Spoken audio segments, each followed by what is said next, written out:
Hey, cousins. It's my off day. It's my PTO or whatever, and I'm still going to get it, but I figured this was very pertinent for me to talk about because, see, this is why when you look for media, because I do consider myself doing a little media zhuzh. I ain't no journalist. I'm a social worker. I'm a clinical therapist, but I still know how to research and give the girls and the guys the information. So, WrestlePalooza is coming up, right?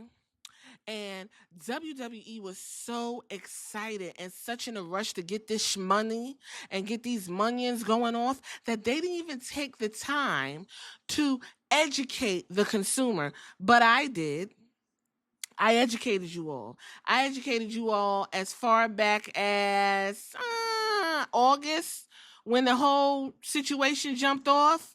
When the whole situation jumped off, it was a month ago. I gave you all the information because there was a lot of confusion. And now, for some odd reason, a week before, not even a week, 5 days before, WrestlePalooza, motherfuckers is scrambling. And it ain't going to be fixed in time.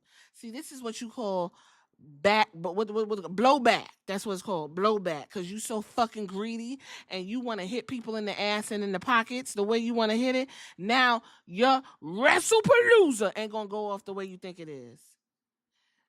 Tony Khan, if you smart, you'll stand out there and do a little jig because you might just have won the PLE wars. All because of WWE's blunder. Let's talk about it. WWE Premium Live Events will expose the scope of the problem. Wrestling fans are about to discover they need ESPN Unlimited to watch in the United States only, but there's no clear indication that most of them know it's coming. ESPN acquired premium content without ensuring customers will have access to it. The WWE launch isn't just any streaming test. It's ESPN's first major content that will be completely exclusive to the full ESPN Unlimited tier. These premium live events won't air on linear television, meaning, basic TV, right? And won't be available in ESPN's cheaper select plan. Wrestling fans will need to complete $30 per month product or they will be shut out entirely. How about we go ahead a month ago? We're going to go ahead back a month. And I said, if you were following my post, I keep telling y'all, go in the post. Go over to the community tab. I said, cousins, there's a lot of misinformation about this ESPN WWE stuff. So here's information that I found that will hopefully clear up some things.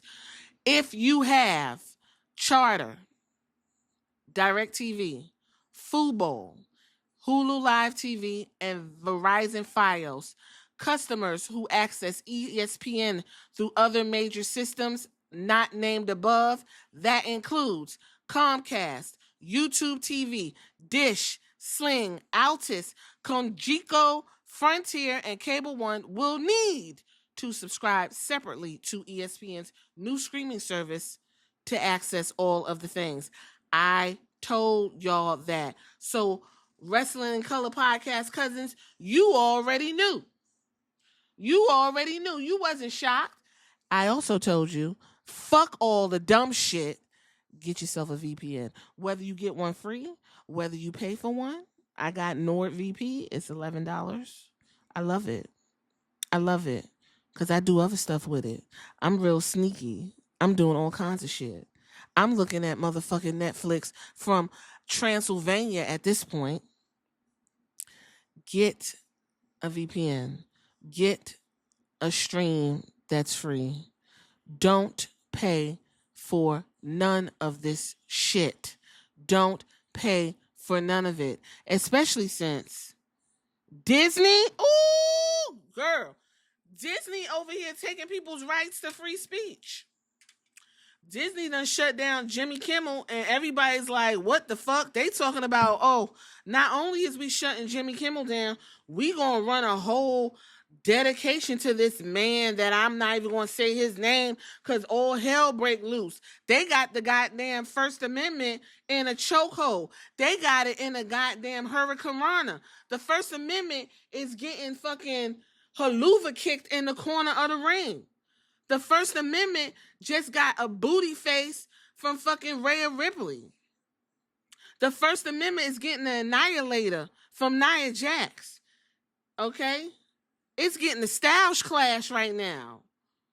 Motherfucker, the First Amendment is getting put in a manhandle slam. We finna lose all of our rights to say what the fuck we want to say.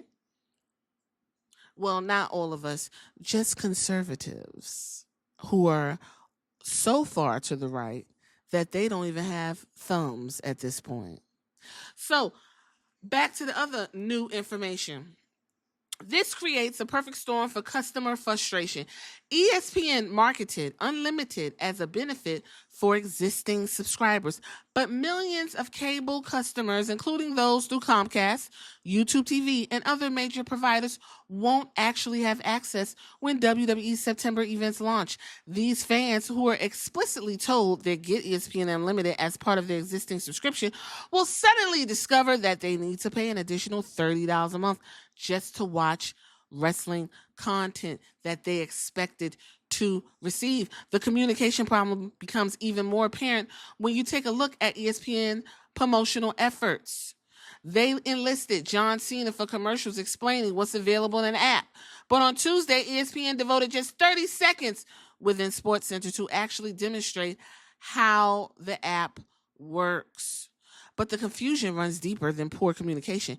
ESPN created much of it themselves. They marketed ESPN Unlimited as a benefit available to all ESPN subscribers, regardless of their method of receiving ESPN. In reality, the promise was premature. ESPN still hasn't secured distribution deals with major providers like Comcast and YouTube TV, so those customers can't access it. All of it screams hastily done to get this out before NFL season.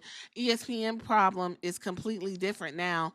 It's built its empire on appointment television. You know, when SportsCenter was on, you knew what you were getting. Now they're asking customers to navigate complex streaming tiers while simultaneously dealing with incomplete distribution without providing clear guidance to the customer on exactly what they're getting.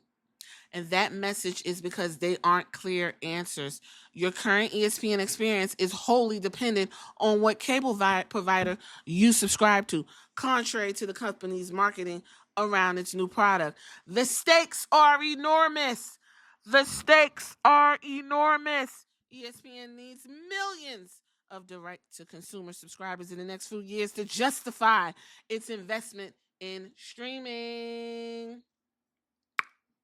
Additionally, they want subscribers of the traditional cable bundle to also use the new product. Every frustrated fan will discover they can't actually access what was promised. Damages decades of brand building in ways that go beyond typical launch hiccups. Consumer confusion is everywhere. Social media is filled with fundamental questions about ESPN streaming offerings that shouldn't be mysterious. Quote unquote, do I need ESPN Plus for this game? What's the difference between the tiers? Why can't I watch this with my cable subscription? The WWE launch comes as a test case. The same way Paul Levesque and Netflix used us as guinea pigs for their live streaming endeavors is the same way ESPN and Paul Levesque is using us, wrestling fans, as guinea pigs for their direct-to-consumer endeavors. WWE launch becomes a test. How many wrestling fans will ESPN lose due to confusion versus converting them into paying customers? The answer may determine whether ESPN's streaming strategy succeeds or becomes an expensive lesson in poor customer communication.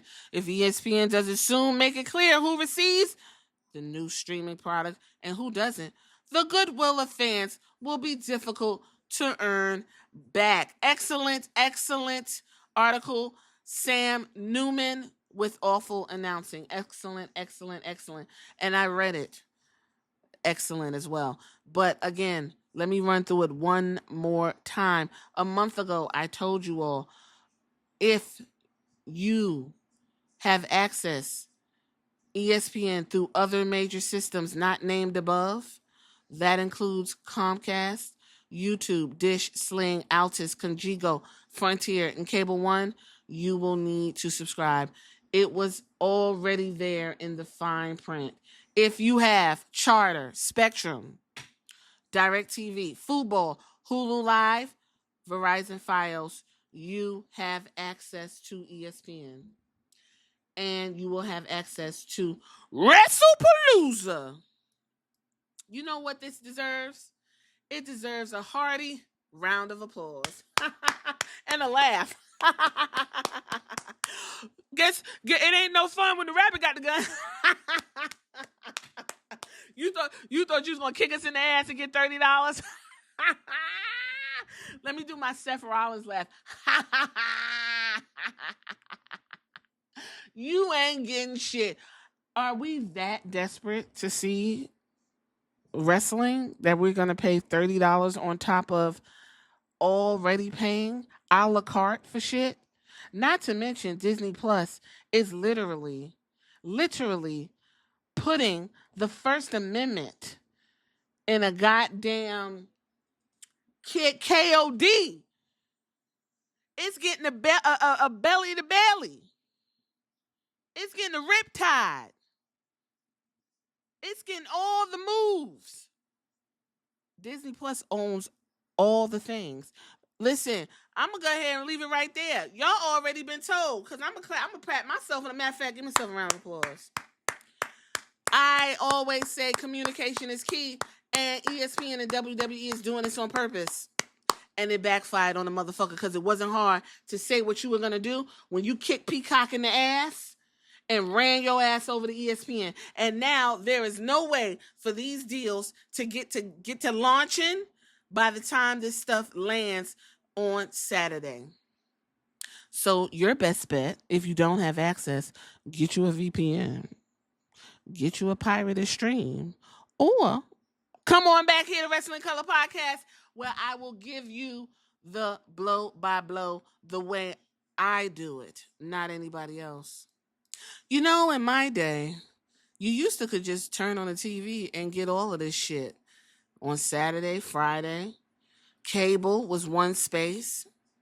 Now, they done fucked around to where people don't even want to bother. You can't afford tickets to get to see it live, and you can't even see the shit on your TV because they want you to pay all this motherfucking money. WWE, you done shot yourself in the foot because you're hateful. And anytime somebody say, yeah, they were pricing for families, we pricing for balls and going to the walls. This is what you deserve. But you know what I say over here, Wrestling Color? Make sure you hit the comments. Also, that's all I got. I ain't got no more.